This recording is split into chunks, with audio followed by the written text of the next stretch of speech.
bang nangutang sa inyo at hindi pa nagbabayad at parang wala ng balak magbayad, pero nakikita niyo post po siya ng post mga bossing ko at parang mas mayaman pa sa inyo. O gawin niyo po ito mga bossing ko, umaga niyo po ito gagawin. Kumuha ka ng isang malinis sa papel at isulat ang pangalan ng tao na may umutang po sa inyo. Tunay na pangalan at ipelyido. Importante po yun. Dapat alam niyo po yan.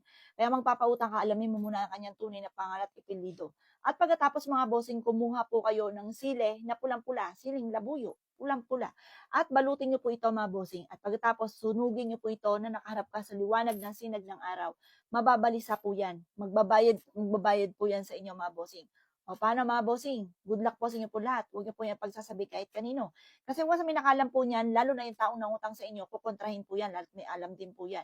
Kaya kailangan siplak ang bibig. Huwag niyo po yung pagaganahin yung kasabihan po sa inyo na ng agos ng tubig sa ilog ay kayang pigilan, pero ang ating bibig, hindi. Ganyan din ako, madaldal din po ako. Kaya mas maigi pa pag may nagsasabi sa akin, ayoko sabihin sa'yo, huwag mo na nga sabihin. Kasi masasabi ko rin yan, ako na mismo nagsabi sa'yo, may kukwento ko rin yan sa iba. Kaya mas mainam, huwag na mga bossing. O siya mga bossing, good luck po sa inyo po lahat.